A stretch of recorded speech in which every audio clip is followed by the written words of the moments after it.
Well, let's talk about this because I wanted to get a little bit more into both of your stories today and Sure. hear a little bit more about you as individuals. All right. And I wanted to talk, and I'll start with Mike. Not anything that's all. I just want to hear Mike Yeah. a little bit here. How did you get involved in the Karen Reed movement, and what kind of drew you to this case? Well, okay. We got to back it up a little bit because Okay. I played basketball, John, Hmm.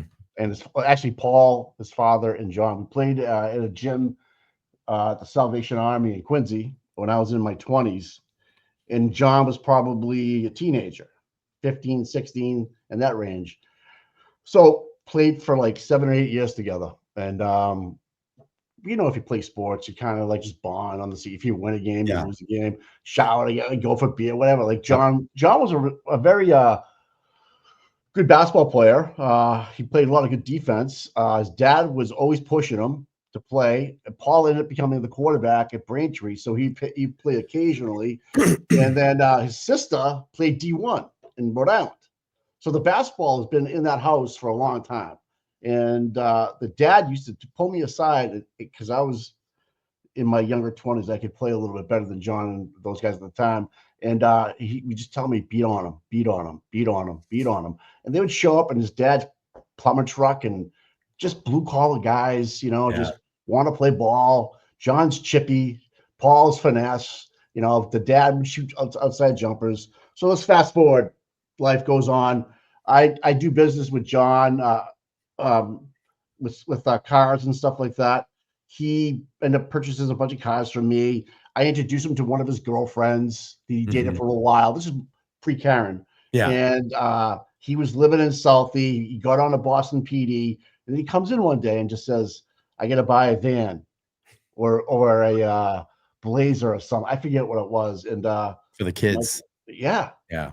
And he told me the whole story. And Wow. I was like, dude, you're like 20, something, whatever it was, 30 maybe. I forget how Yeah. old he was. And I'm like, wow, dude. Sorry. He's like, no worries. I didn't ask like any other question. I didn't get into all that stuff, like, Yeah. why is your mom, father, brother?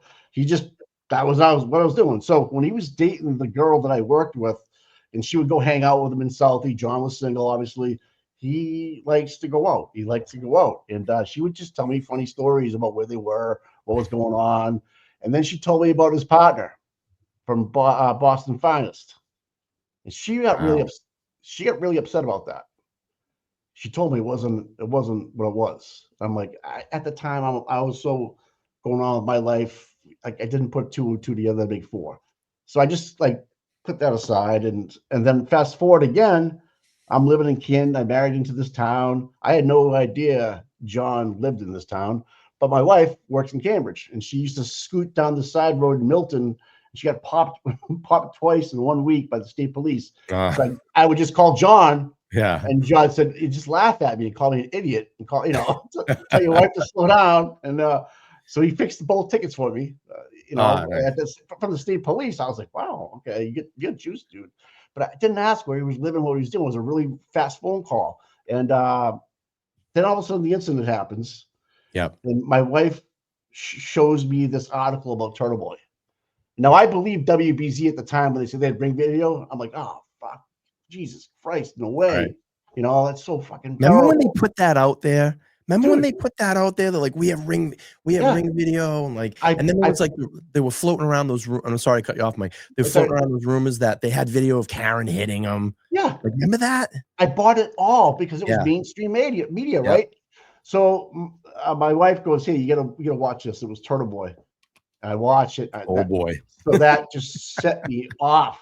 And then I'm like, my brother's like anti-mainstream media Right. too. He always watches YouTube and stuff like that, but he wasn't into the Karen Reed movement at all until I got a bit to it. So I'm now following Turtle Boy. I bought one of his shirts. I'm driving around Canton. I skateboard. I have an electric skateboard, and Yeah. I'm like one of the first ones in Canton that's got a Turtle Boy shirt on. I walk into a gas station with it on. People are freaking out. Like people behind the counter are just like, "What are you doing?" I'm like, "I don't give a fuck who comes, like whatever." Right? And there's traffic, and I'm zooming in and out of traffic with a Turtle Boy shirt on, going down my roads and stuff. And I just didn't care. I'm like, we got to find out what's going on. And at this time, it was really early in the investigation. It was like everybody still thought the WBC shit was going to happen, Yeah. and they kept that on there for like a year, and like on their website, which was wrong, I thought, in my opinion. And then I'm going to standouts. I met Tom in Stoughton at like 18 degrees. We're out there walking with flags. I was like patriotic, like let's do this. I just showed up. I met Paul Cristofaro. I met Tommy. I met Scott, and like game on. Okay, here's my boys, right? Here's my team. I got involved with X. I wasn't a screen guy.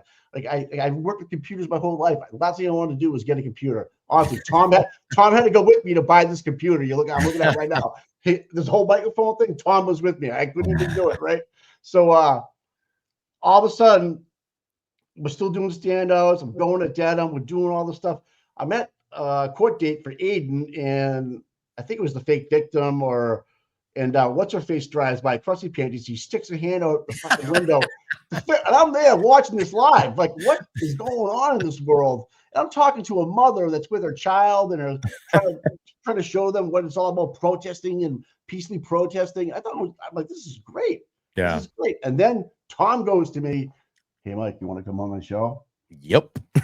I said, yeah, we'll give it a shot. First thing started off with, I was with a cell phone in my wife's office, and I could barely hear each other. And I'll flash forward. We made it through the summer, we made it through this part, and here I am today. There you go. That's kind of how, and I still think about John all the time. Believe it or not, I think about him all the time. Like chewing the piece of gum, fucking talking shit in my ear, boxing me out, like fucking out rebounding me when he was getting taller. And like calling me an old man, and like I was like, what the fuck? Who is this kid? And then as he got older and more mature, going through school, he took a job in Duxbury. Then he went to Boston. He lived in Southie. He's living the life. He's telling me all these funny stories about how we pull these people over. I'm just like, fuck, that's fucking a riot, dude. But then he got taking care of the kids. I knew that he was putting bracelets on sex offenders, and he was like, why are you doing that? He goes, well, I'm the only parent of 2 young children now. Told me that whole story. Bought a van, all this other stuff. I was like, wow, dude, you stepped up, man. Stepped up. So I admire him for that. And I know he's looking down going, dude, full court press. Let's go. Telling it he would. Let's play some D. Let's get some offense going. I'm sick of playing D. Let's just go. Run and gun. I'm just like, all right, dude, give me the ball. I'll shoot. And I like that about him. He was a big advocate about winning, doing the right thing. He never cheated. He always played by the rules. His dad raised a great son. Yeah. As far as I'm concerned, he's holier than holy. I love the kid. And I think of him all the time. All the time. When I'm walking up to my driveway to get my mail, walking the dog, I think of him all the time. Here's the funny thing is that Mike Camarano lives 3 houses away from me. Wow. And I never knew he knew John. Yeah. It's like meant to be, dude. It was like it happens so sadly, but he put me in a position to do something good about it. Whatever I can about sharing that story, how good of a person. Paul was a great kid. His father's a great father. I never knew the mother or the sister. She had passed before I got to know her. Or Richie. I don't know. I knew Richie was a basketball player too, but I never met Richie over there. But then I met Tom, and here we are today. And I feel like every day that Tom and I go on, I get butterflies in my stomach before we go live. And I saw your opening before you went to live. You were like, "Let's fucking go!" That's how I feel. That's how I feel. I'm like, this is great, man. We're doing something positive today on a Sunday, and getting people in the chat involved and all over the world involved. This is great. It's great stuff. So I feed off that energy. I feed off doing something good. I live in the town of Canton, which is it's a whole other story. I could probably take up the whole audio show, but it's definitely a town that's in a transition. I'll call it. Like we have a new select board meeting vote coming up on the 8th. Susan Harrington is who we want to vote. We're going to get a 30-year incumbent out of there. Hopefully, we get more. She focuses on the police, like you would believe. We still haven't heard anything about the audit. Nothing. Unreal. Nothing. But they want to spend $700,000 on a pickleball court. But they worry about $200,000 audit, and what they have a 5-person panel on. So this it's just horrible. I'm gonna tell you not to move here, but just look around.